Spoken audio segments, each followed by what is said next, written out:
Bonjour à tous et à toutes, j'espère que vous allez bien. Aujourd'hui, on va s'intéresser à une armée créée le 22 janvier 1506 par ordre du pape Jules II. Il est décidé que la troupe de protection du Saint-Père sera recrutée uniquement chez les Suisses. Elle est aujourd'hui la plus petite armée du monde, mais aussi la plus ancienne. Vous voulez en connaître plus sur l'armée pontificale? Venez avec moi. Il faut remonter dans le temps jusqu'à la Renaissance et aux raisons qui ont poussé en 1506 le pape Jules II à appeler les Suisses à Rome. Les soldats helvétiques, à cause de leur force, de leurs sentiments nobles et de leur fidélité, sont considérés comme invincibles.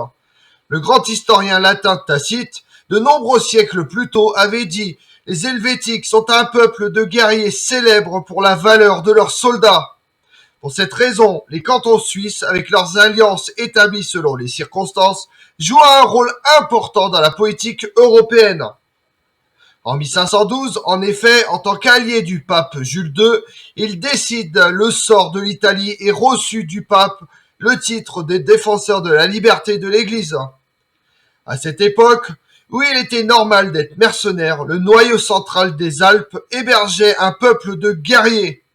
Les premiers cantons suisses avaient environ 500 000 habitants.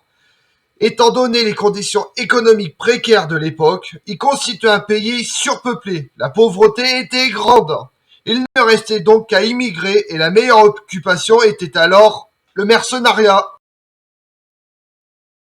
Il y avait 15 000 hommes disponibles pour ce type de travail, qui était organisé sous le contrôle de la petite confédération des cantons, qui donnait l'autorisation pour le recrutement des hommes et recevait en échange du blé, du sel ou d'autres privilèges commerciaux, aussi bien de la part de la France, de l'Espagne ou du pape.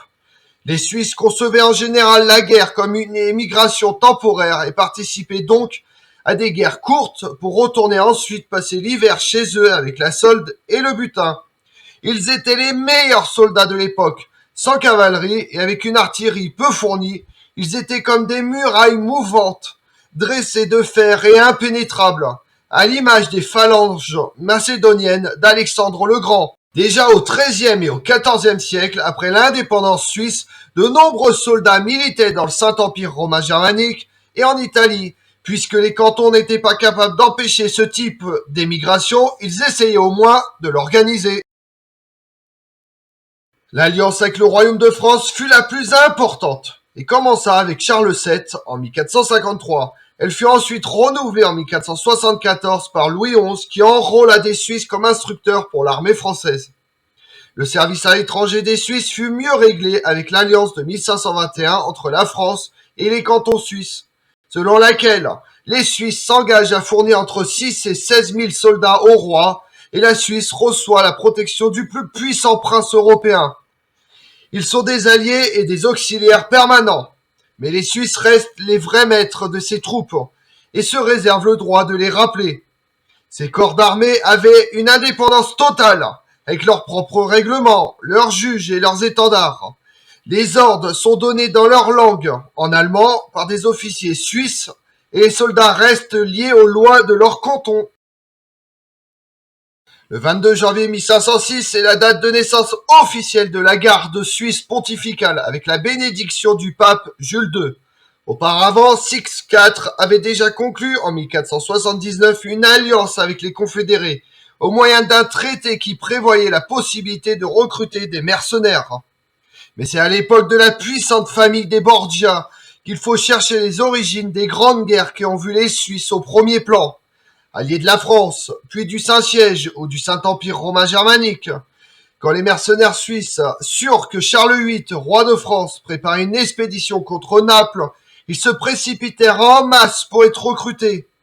À la fin de l'année 1494, ils sont présents par milliers à Rome, de passage avec l'armée française qui occupera Naples au mois de février suivant. Parmi les participants de cette expédition, se trouve également le cardinal Giuliano della Rovere, le futur Jules II, qui sous Alexandre VI Borgia a quitté l'Italie et s'était rendu en France. Il connaissait bien les Suisses parce qu'une vingtaine d'années plus tôt, il avait reçu en bénéfice l'évêché de Lausanne. Comme on l'a vu, l'histoire des gardes du pape remonte à la Renaissance pour persister de nos jours. assurant toujours la protection du Saint-Père, montant la garde aux entrées du Vatican et prêtant serment de fidélité uniquement au pape, les gardes suisses assurent toujours un rôle de protection. Je vous remercie d'avoir suivi cette vidéo en ma compagnie. Si vous voulez connaître mes autres vidéos, retrouvez-moi sur ma chaîne YouTube Tout sur l'Histoire avec Damien et sur les réseaux sociaux Twitter et Instagram Histoire Damien. Et pensez à liker, commenter et vous abonner. Je vous remercie à tous.